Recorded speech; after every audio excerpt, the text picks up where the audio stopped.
Hey, what's up, guys? Welcome to the Mortgage Boss Podcast. My name is James J. Today, we are going to talk with my man, Edward Wang, EW and Associates. What's up, Edward? How are you, man? Good. How's it going, James? Well, we got a lot to talk about because you have, interestingly enough, just opened up your own brokerage, and then the world goes to crap. It's okay.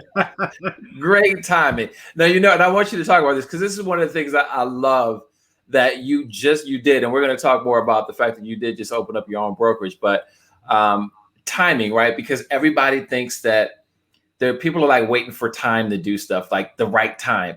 To me, I'm like, just do it, right? But I want you. We'll get into a little bit about why you decided to open your own brokerage, but introduce people to yourself, man. Let us know a little bit about your background, and then we'll get into the fact you did just open up your own brokerage. I'm excited to talk to you about that, and then trying to help some people out because there's a lot going on, obviously, in our market in the real estate industry right now. So it is. Yes. So hi everyone. My name is Edward Wang. I graduated from University of Texas with a computer science degrees, and I started as a computer engineer, and then move on into sales consultant, sales engineer consultant. So, a lot of people asking, why are you doing the real estate? Yeah, that's a great question. It's an interesting mix. Well, the thing is, I grew up from a real estate family. Okay, so my father was a builder. Okay, and then I have a lot of awesome mentors around me. Okay, one of the biggest mentor that I have was Mr. Kenneth Lee from the Southwest Realty. Okay. He's a big shot in the builder area. Okay. And also a lot of mentors from peers like you guys. I always learn great things from everybody around me, from the insurance agents, from the mortgage lender, officer, everybody. Yeah. Even from the inspectors. Okay, so it's always a great learning experience for me. Okay, so I got my real estate license in about 2004. And that's exactly when I got licensed too. So I wasn't really active until 2015. Okay. And I'm kind of glad that happened because coming from a computer science background, right? I was very introverted. I don't want to social with anybody. Right. Yeah. I want to stay in my cubicle. I don't want to do anything. I don't want to talk to anyone. Right. I just want to do my programming, right? Yeah. So back then, my dad was like, hey, you kind of have to expose yourself out a little bit, So I started to got myself into the support team, and then moving into the consultants, sales engineer. Sales engineer. Okay. And then afterwards, I kind of love it because with the sales consultant job I had back then, I kind of travel around the globe. Okay. And then I travel. I want to see pretty much every city in the United States already. Wow. So I can kind of, my utilization back then was about 98%. So I'm always flying. Right. I'm back home for my laundry. The good old days, ever where you could fly. Yes. But then again, it's so all these flying, traveling, it gives me a lot of exposures in the real estate as well. It's like it's kind of like the real estate. It's tattooed in here. Okay, so doesn't matter what career I'm doing. Right. When I'm out there, I'm always looking at how much is a piece of property right here. Yeah. Yeah. And then I'm always looking at commercial. I'm always looking at the residential. So it's interesting. Yeah, so you're kind of like I was because before I went full time into real estate years ago, way before I got on the mortgage side of the business, I was doing pharmaceutical sales, and I would always talk about real estate all the time. And I was licensed at that time as a realtor back then. I wasn't, but I was part time too, just like you initially. So I would everywhere I went, I was always talking about real estate. And so I had the same mentality. So you're traveling everywhere. You're, I guess, at all these places that you're traveling at that point, you're just looking at real estate all over the place. Which kind of, I'm assuming, just kind of really just stoking your fire even more at this point. Right. So basically, everywhere I go, I always check out the real estate. I'm always looking at the local economics, like Yes. retailers, everything, Yeah. So and then there was a time that I'm actually doing some type of I was doing some retail consulting, and then so basically making sure that all the displays are doing are displayed properly. So Uh-huh. in a way, it's a lot of fun experience for me back Yeah, then. absolutely. And then one thing I really appreciate all these opportunities I had in the past, in the back was the nice thing about it is like I graduated as a computer science degrees, right, and then work as a software developer. So specs is always something that's very important for me. So Okay. I always listen to my clients' need. Okay, Oh, and so when you said specs, hold on, we got to be clear. We're not yeah, talking about the liquor store. no, not that. I'm like, where are we going with this? Ever you No, like no, specs? That's cool. no. I Like like specs too. Okay, you're talking about specifics specification. as to what people want. Exactly. All right, just to be clear, so people don't think, why is this guy talking about specs, the liquor store? Right. Okay, you're Right. talking about specifically what people are looking for in their real estate. Exactly. So Gotcha. like the way how I'm looking at it, it's like paying attention to what people need is very Yes. important. Okay. Yes. So that's how I when I got back into real estate in 2015, everything just went flying. Yeah. And then it's interesting that actually even now sometimes all my friends that comes over to me and then they're just interested in buying a house, right? Yes. Sometimes they're like, hey Ed, I see that in your past transactions, you don't show more than 5 houses and you close the deal. Yeah, I am so with you, dude. It drives me nuts where I hear people like, because for me on the buy side, I talk to realtors all the time, and I hear some realtors say, "Oh, I show this person, 30 houses." I'm like, what is wrong with you? Yeah. And I tell buyers, like, if your realtor's showing you 30 homes, I know there's some situations where maybe you've got an out of town buyer, they know nothing about the area, right? I get that. You may show them a little more few more homes, but if you're having to show 30 and 40 homes, you are not doing your job well. I'm sorry. I can speak on this because you're just not doing your job very well if you're showing that many homes. It's just ridiculous. So anyway, go ahead. Go ahead with your point. so really, like if you listen, right, you're able to scope down the criteria, and then you're able to save people a lot of time. Yeah. Including your time, my time, everybody's time. Sure. Yes. Exactly. And then the way how I'm looking, I've been looking at so many houses. A lot of time, most of the houses they all look pretty much similar. Right. Yeah. It's funny. Yeah. And then so another aspect that got me thrive in 2015 was that I myself I actually own a couple of the investment properties myself. So commercial or commercial residential? Residential mostly. Okay. Commercial pretty soon. I'm thinking about investing some commercial soon. Okay. For now, I do have a lot of rental properties out there. Yeah. And so basically back then, when you still have the opportunity to buy some single family homes for under $100,000. Right. It's a steal. Yeah. So I mortgage out. It's like what $200 $300 a month. I can use like $1,200 now.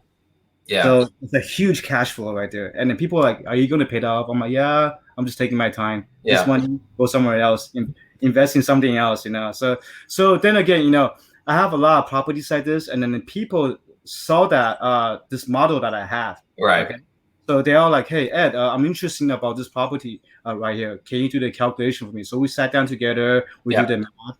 And then it turns out to be great, And then I told him that a lot of time when you buy into investment properties, you want to look at 3 most expensive fix. Okay, your roof, your foundation, your AC. Right. That's the 3 expensive out of the pocket right away. Absolutely. So all the other stuff is relatively easy. Yes. It's relatively easy. Cosmetic stuff. Unless there's something going on, plumbing. That's that could get a little expensive. But yeah, that makes sense. The roof, the AC unit, and the foundation are like the centerpieces. Everything else you can kind of work with for the most part. Yeah, everything's very cosmetic. Right. You can get, you can fix it up and then turn around, lease it out, and sell it. Yeah. So that's pretty much it. So well, let me ask you this, since we're talking about this, Edward, because I know you do a lot you've got your own investments. You work with a lot of investors. I do know that. what do you say for somebody that might be interested in investing? Like, what are your thoughts on the environment right now for investing? You know, on the mortgage side for us, you know, it's a little more challenging for these investors to get those loans, but there's still money available. And this is even for, you know, residential purchases. I mean, everything's changed a little. The market's changed on the residential and commercial, but from a investment side, I want you to speak on this part for somebody that might be thinking, you know what, I'm wondering, because I know I get this question. Do you think it's a good time to buy residential or even investment property? And I tell people, absolutely, it's a good time. Right. Well, definitely. Right now, it's an amazing time to purchase real estate. Okay. But then again, I also want to educate the buyers. Okay. Yeah. Don't lowball. Okay. Yeah. You get a good value. That's right. Good. So for you know, I'm actually a lot of my very successful investors. Okay. So they're really well, I mean, they're capable of doing this because they're doing some of the 1031 exchange. Right. Right. So basically every piece of property that they're looking at, okay, as long as it fits the price range. Yeah. You know, so you know they don't want to waste too much time on it because there's the timeline on it. So they want to buy it. So fix it up. Real quick, for people that may not understand what a 1031 tax exchange is, explain to people what that is, how that benefits the investors from essentially. I'll let you explain it. But essentially, they're taking one property that they sold, maybe they made a bunch of money, and they're putting it into another one. Yes. So basically, like when you have a okay, so 1031 is pretty much allows you to exchange equal or like type of investments, right? Right. So for the real estate that will be properties. So this can be commercial properties, rental properties. You know, it's properties. Yeah. So the benefit of this program is it actually allows you to defer your tax. Yes. Okay. So a lot of time when somebody have an investment property, mostly in the commercial real estate, you know, they have a huge increase on the property value. Right. If you sell it, but you know, after you sell the property, there's a huge tax right there. Yes. If you so if you don't take that money. For people to understand that 1031 tax exchange, because everybody doesn't understand what that is. I mean, you make 50, 60, 70, 80 grand off of a property. Well, if you don't take that money and put it into another piece of property, Uncle Sam's going to come knocking at your door and saying, hey, give me a piece of that. Essentially is what this does. It eliminates you being able to, or being able to having it, or I should say eliminate it. It puts it off is what it does. Right. Because at some point, unless you just keep the property forever, and some people will, they just keep doing it and doing it and doing it.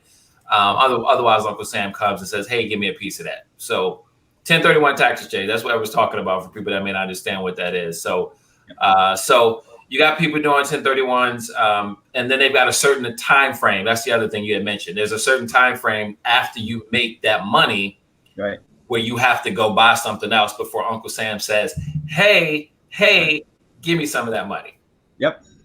Yeah. So basically, you just defer the tax out. Yep. So so basically, you know, you can get some very good deals right now. Right. Absolutely.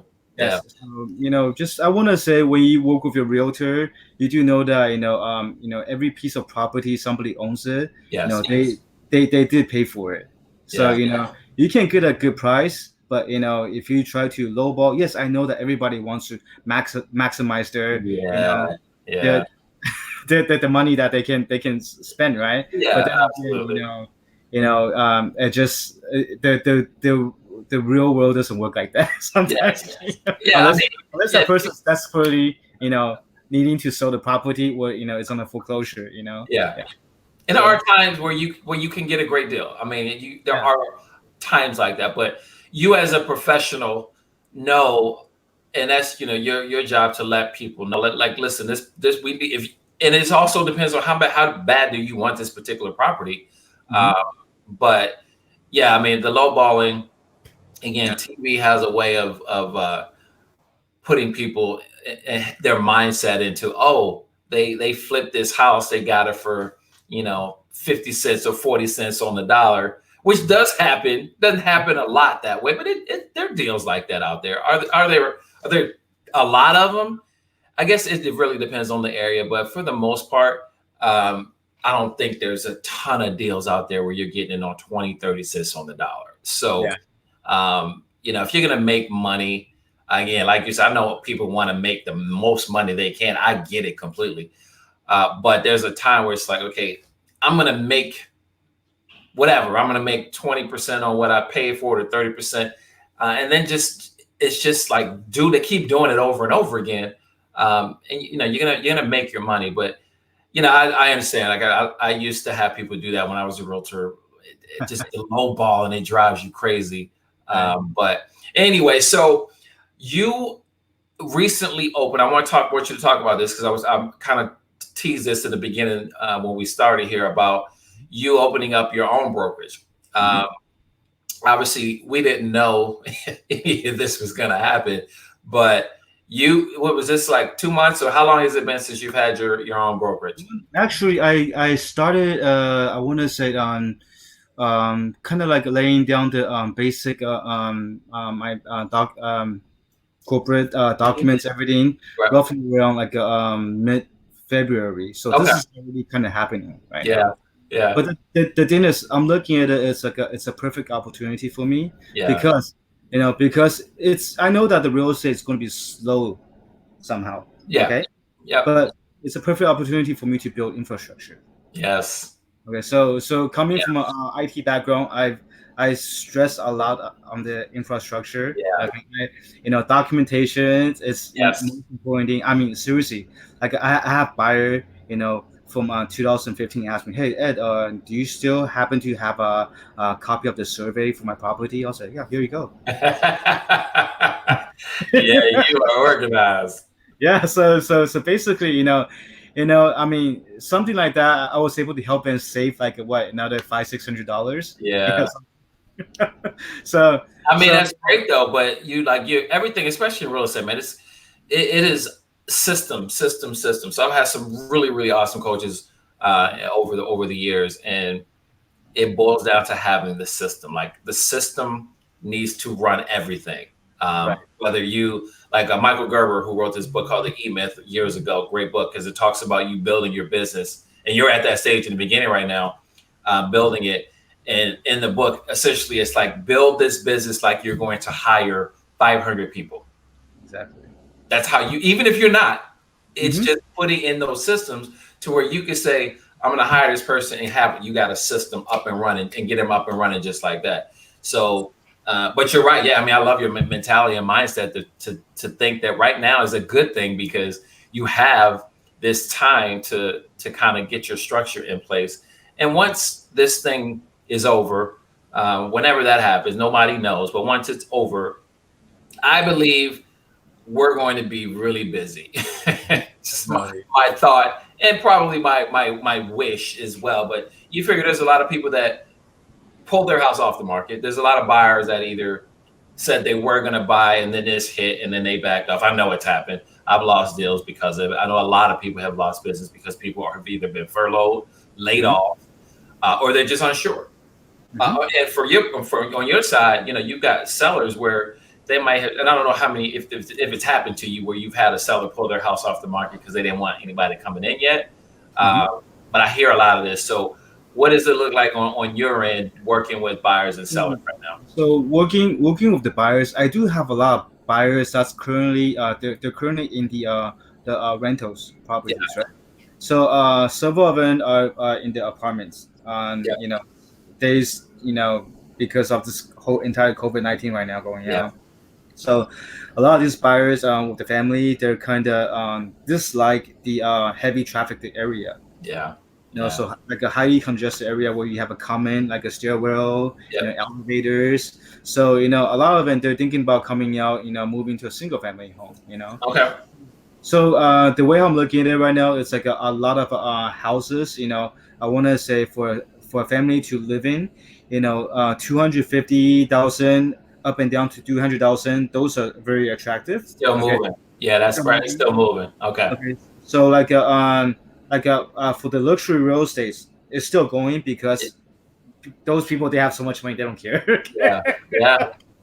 right? And Yeah, then it may be a little bit more challenging. I know on the jumbo side, on the mortgage yes, side of things, yes. jumbo loans, yeah, they're still available. Mhm. The pool of people that are offering jumbo has definitely shrank Yeah. significantly. And then the requirements change. But, when you're looking at jumbo type loans, usually it's people that are going to have, the money, they're going to have the assets, they're going to have the credit scores to be able to still qualify. So that does make sense for that market to not be greatly affected. But then again, you've got a lot of people that are business owners, or they're in oil and gas, which is a whole nother story. We can do a whole show on oil and gas right now, but I don't want to depress anybody anymore, especially for us in Houston, because it's a huge part of our economy here.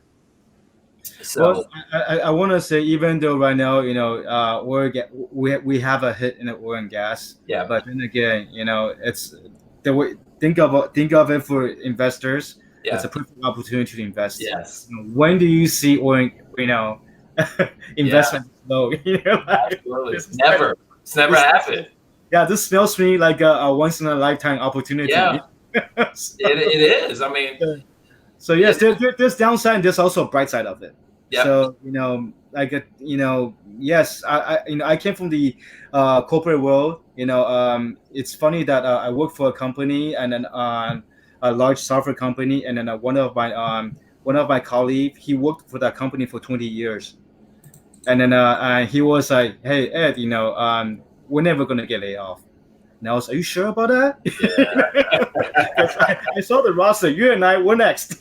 yeah, But then never. again, yeah, it's really depending on I think carrying a positive mentality, in a downtime Yeah, will help you go through a lot. Yes, this might affect a lot of jobs, but then yeah, again, it might be a good opportunity for you to sit back, rethink of, what's yes. another opportunity for you. Reflecting. Yeah, I've been doing a ton of reflecting, and I've been talking about this a lot over the last several weeks, talking to other people, talking to other agents. So, one of the things I know, you are a huge, huge fitness guy, you and your wife for that matter, and me too.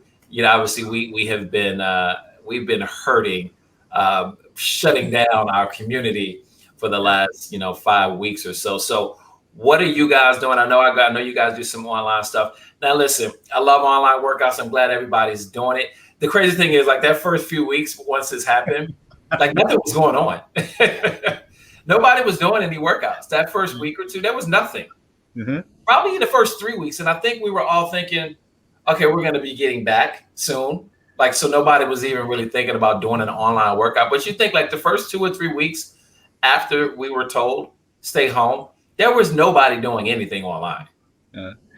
Well, So, James, you guys doing? Because I'm going a little crazy. for me, it's a different story because I want to say around last year around this time, right? I was Yeah. about 230 pounds, you know.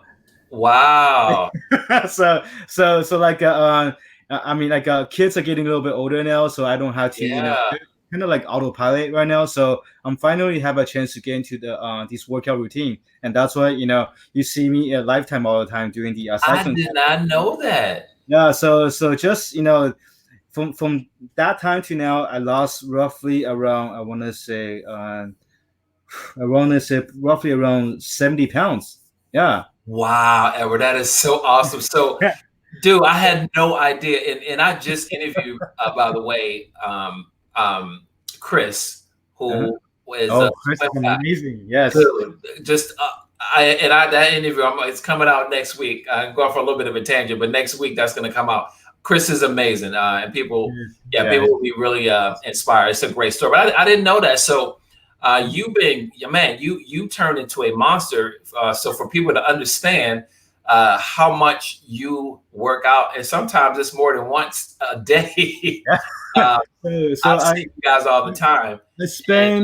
I usually wake up very early. I do work out roughly around an hour to two a day. That phase.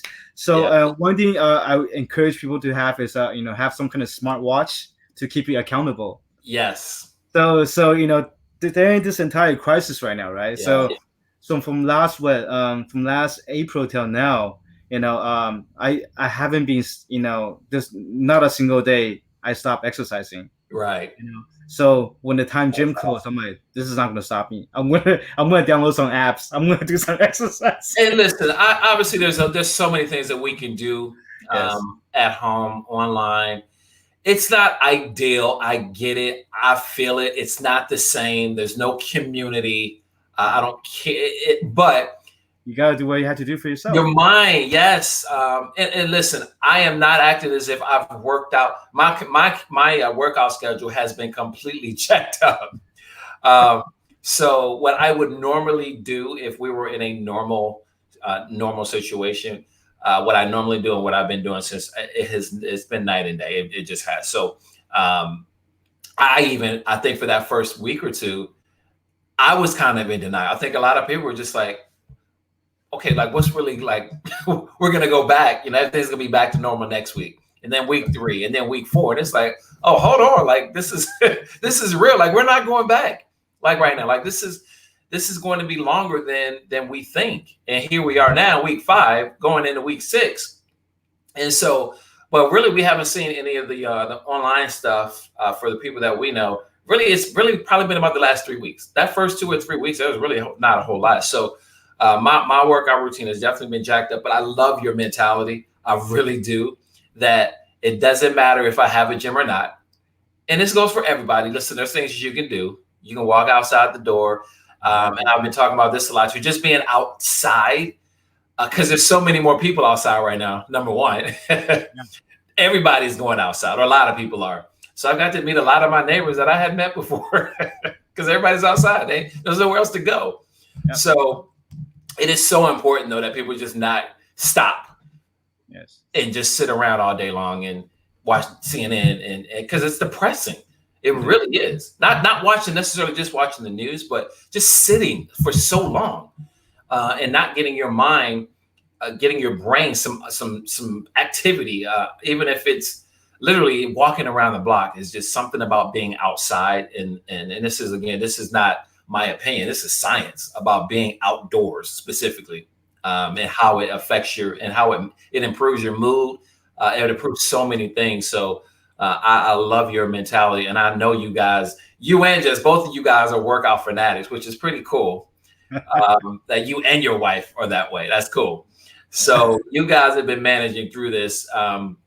One of the other things I wanted to ask you real quick, real estate agents, I believe a lot of them are going to get out of the business right now because there's so many people that have license and, they're not necessarily in it like you are. This is what you do. This is your business. Some people just have a license. Actually, a lot of people just have a license.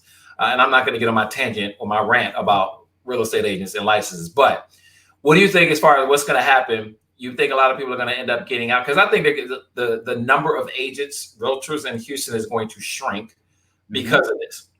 Yes, definitely. Okay. Well, the thing is, that's definitely going to happen. Yeah. So we all know that real estate agent, when you first start out, it's a huge challenge. It is. Yeah. So you have an agent that's able to sell one house a year, right? Well, not even one. Okay, and then you have agents that's just happen to be selling, making a killing out of it. Yeah, yeah. So then again, but then again, it's a cycle. Maybe next year that person that sells that one house, like 10 houses, and then that person that sells 10 houses end up selling one house, right? Yeah, I mean, listen, there's ebbs and flows in the business. I understand. And everybody doesn't work it like a business, which is to me, it's. And I didn't learn that lesson until years into it. Like, if you want, everybody doesn't want a business. That's to be real. Like, some people just want to have a license for when maybe they go buy a house or, a family member. It is what it is. And again, if you have that mentality, all these association fees that you have to pay for it. Yeah. It calculated. It doesn't make sense at all. I agree. It's a mentality that this is going to be my business. Yeah. What I'm gonna do. I love this business because the chances I get to. the fact that I get to see different type of properties, it's one Yes. love. Yeah. Okay, and then helping people getting a home, that's another Yeah. thing. So and then so I'm starting my own company so I can build my own business. So that's another thing. Yeah. Yeah. Now, So why I wanted to ask you about that. So, you started your own business. Obviously, you could have gone anywhere. You're doing very well in the business, so you could have gone to one of the big boys. So, did you even weigh that as an option, or you knew I did. I I did. wanted to do my own thing? So a lot of there are many prestigious brokerage Yeah. reaching out to me. Yeah. Okay, and then I'm kind of like thinking. Then I'm like, you know what? If it's something, I mean, I'm a broker, Yeah. so if I build something, I'm going to make sure that I want to keep it this way. So Yeah. like the company I'm building right now, I'm not expecting to grow like 100 agents right away. Yeah. Yeah.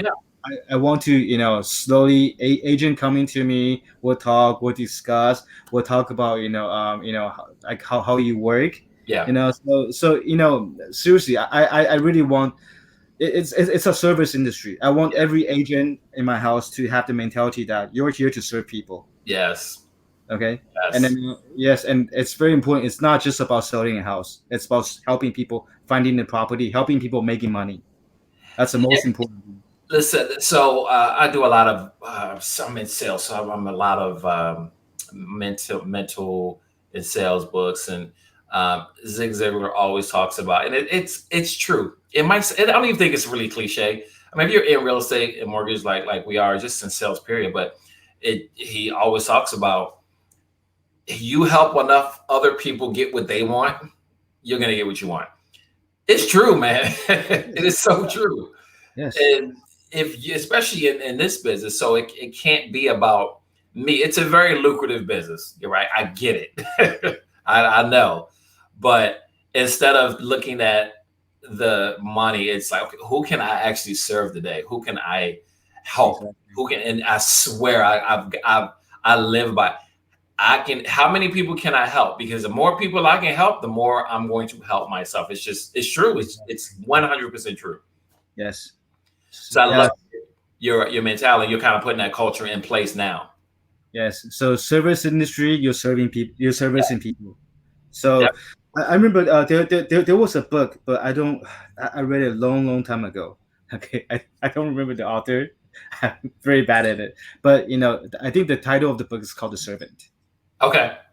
Okay, so basically, it's it's about a group of executives. Okay, Yeah. getting together, and then finally they learn the beauty of serving people, and then how it reflects their business. Yeah. Yeah, so I if you guys happen to see that book, I highly recommend that book right there. Yeah. I love it. I love the. You guys know it definitely comes through for people.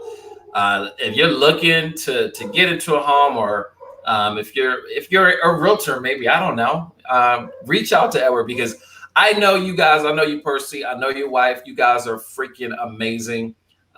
Your mentality, and I didn't even know, honestly, I didn't even know about the weight thing, which even makes you even more appealing to me. And I already love you guys, but your mentality and the culture that you're putting in place at your company already is just, it's smart to get that foundation put in place now. And as you start bringing on more and more people, just keeping that as the centerpiece of the business. And I love the fact that you've already got that mentality set. So yeah, for people that are looking, what is the best way? I've got your website. What's the best way? Is it to text you, social media?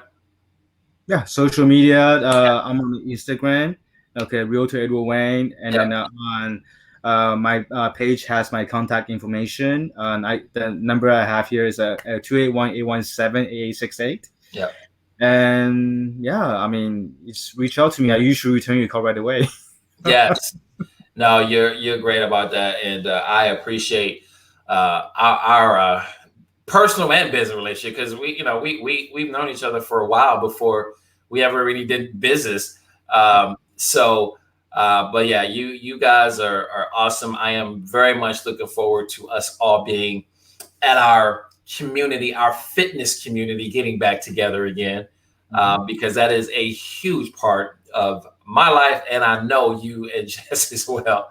So, in the meantime, as you start to build more, if you've got something going on with your company, I would love to have you come back on. We can talk about things again as this pandemic comes to I would say to an end. I don't know when that's going to happen, but at least starts to ease up to where we can start getting out and about a little more than we have. I would love to have you come back on. We can continue to chat, talk about the industry in the end of summer. It's crazy because I'm just looking forward to seeing what's going to happen. Are we going to have a normal summer? I don't know.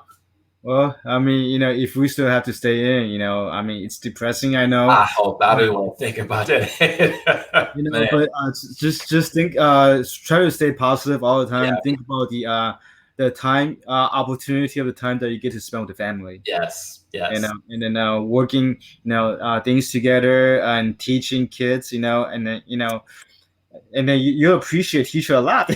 Yeah. Oh my gosh, that is so true. Oh man, the teachers love you if you are a teacher. Oh my goodness. It is such a difficult thing to do. And yeah, you are right on. When you don't have the ability to drop the kids off for 7 hours and have a teacher, because the reality is my daughter's in 6th grade. I don't know math. I don't know 6th grade math. I'm sorry. I don't know it. I don't know how they do stuff anymore. It's so different than the way my 6th grade was. So, now they have to, listen, thank God for my wife, because I'm not the math guy. I'm the English guy. I'm the writing guy. My wife is the science and the math. So my kids know if it's a math problem, don't ask me. Unless it's simple division, subtraction, or addition, do not ask me. So we got separate. There's always YouTube and Google, right? Absolutely, and Google. Yeah, I'm like, baby, you better call Google, call Siri, because Daddy doesn't know. So aside of this, it's also a good time for everybody to kind of like sit back, think about what's been going on, how you can do something that's benefit for yourself, for your health. Sit back, rethink. What can I use my time better? How can I utilize my time better? I know that right now we just sit at home watching television all day. It's Netflix, Hulu, but sometimes just get up. I mean, your health is very important. So there's one thing I learned is if you cannot learn to manage your own health, how can you help other people? Right, dude, that is so spot on. Yeah, Chris and I were talking about this too, because he was very, very overweight at one point, and it got to a point where he just took control. But we were talking exactly about what you just said about you loving you yes, first. Yes. And I say it when I'm teaching, I'm always talking about you got to love you more than everybody else first, right? You got to love you because you're dealing with you and you're talking to you all day long. And your body is your own temple. Yeah. And so 100%, man. I mean, I am 100% with you on that, and could not agree with you more. People, taking care of yourself. But I understand this is very, very challenging. It's never happened before in the history. We've never dealt with this before. And a lot of people are going to be hurting after this, but why do extra damage? Okay. If you've been furloughed or you don't have a job or whatever the case may be, do extra damage by not taking care of your body as well. Exactly. Right. Yes. That's like a double whammy. So I mean, just think of it like the market's back up, everybody's going back to work, and then you don't have to health to work. That's So try to just 30 minutes. I mean, I remember like a couple months ago, I actually watched this video that Arnold said, Uh-huh. you have 24 hours a day. You cannot spend 30 minutes a day, for your body. Yeah, Arnold. So Arnold Schwarzenegger. It's a great for people. And I think a lot of people don't know Huh? how freaking disciplined this guy was Yes. before he became what people know. This is way before that. How disciplined he was when he first was started. I've listened to his whole story. I've seen it on YouTube. Yeah, if you guys don't know what Edward's talking about, look up Arnold Schwarzenegger, probably on YouTube. Like you could probably just find it. He talks about what he used to do way before anybody knew who he was, even before he came to the States. He was like going, or actually, I think right when he came to the States, because he was doing acting. He was, or going to acting school at that time. He was doing his weightlifting too, and then I think he was going to school to learn English, and it just freaking amazing how disciplined he was. And he's right. Like we all have the same time. Like there's no extra. Like Bill Gates doesn't get 28 hours. I mean, he doesn't. The Rock doesn't get 29 hours. Although if anybody could ever, it might be The Rock. He might be able to negotiate something to get an extra 4 hours in his day or 5 hours in his day. But yeah, I mean, you're spot on. We all have the same time, man. It's nothing special. It's just what are we doing with it? If you want to watch Netflix, and the Tiger King every episode. I still don't get the appeal of the Tiger King, by the way. I have not seen it at all. But everybody's talking about it. I know it's kind of hard not to because you hear about it all the time. But I have not watched it at all. But I'd rather read a book, honestly, than watch television. That's just me. So, but anyway, man, I appreciate you so much, Edward. Lots of great information, man. I appreciate you. Again, once this kind of comes to an end here, if you got whatever you got going on, man, come on. Let's talk. Let's chat. Let's talk. If I can help you with anything, you know I'm here. And yeah, you guys go follow Edward. All his information is right there.